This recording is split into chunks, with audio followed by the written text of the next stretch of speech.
Someone asked us if taking TRT is the same as taking steroids, and if I'm on TRT, will I somehow become a steroid junkie, whatever that means. We're going to discuss this topic after this, so keep watching.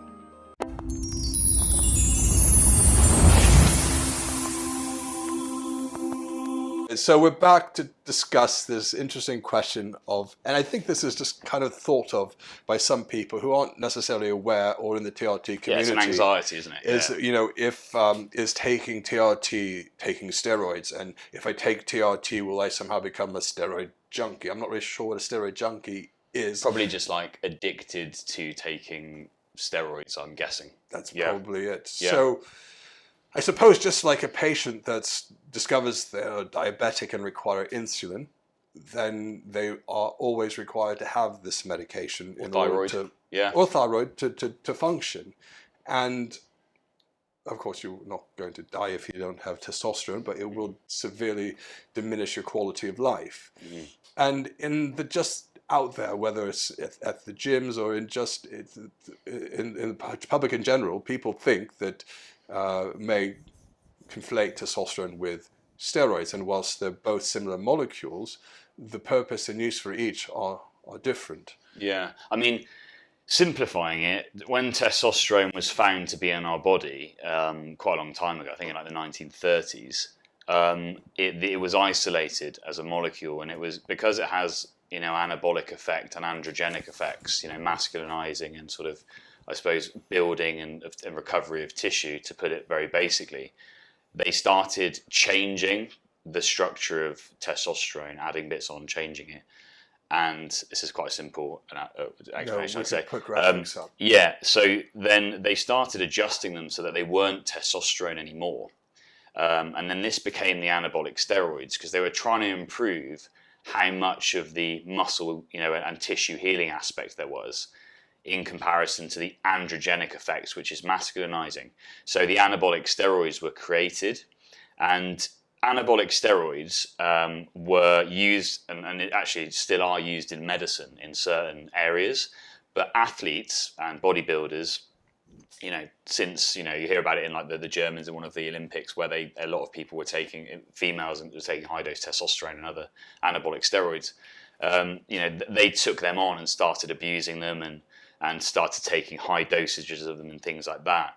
So they also, what they would do is take testosterone that is found in the body and take it at really high levels. And that is the bodybuilding and athletic and, you know, performance enhancing world where they are abused.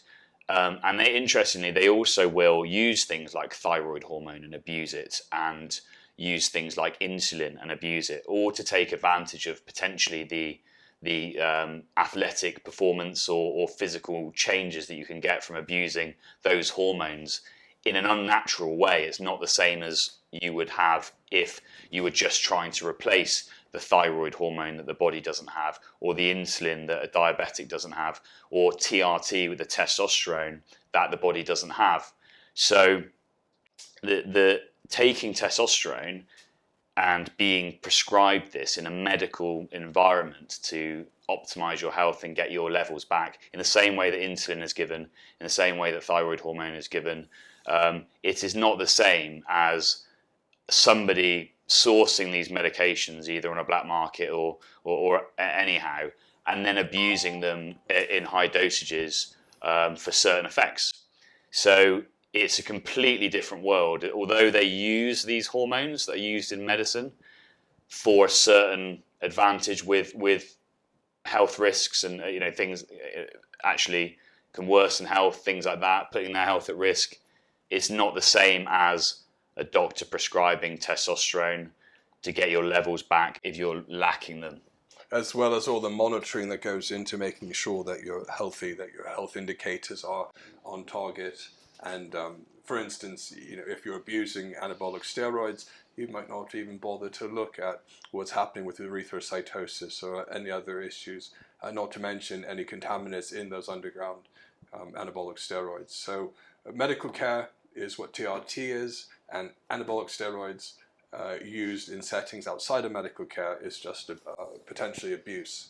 Yeah, and the addictive element and worry with TRT, obviously, if you have a treatment and you get benefit from it, and then you were to stop that treatment and then you didn't have the benefits from it again, you may say, well, I benefited from that, I would like to feel that way, and then a doctor could treat you if it was appropriate.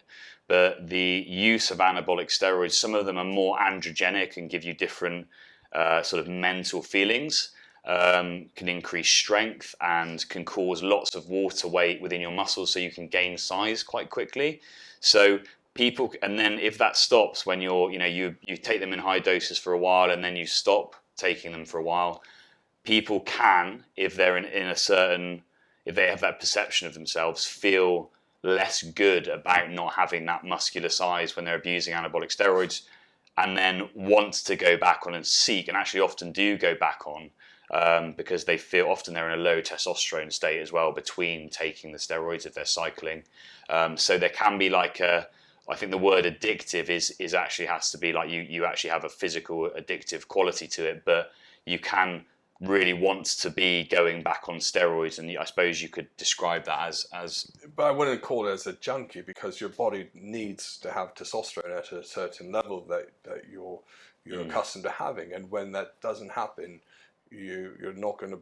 Your body functions aren't going to operate at the highest level, and so you're only seeking what you're missing in that sense, and that's where the medical care comes in and tries to normalize it and optimize it.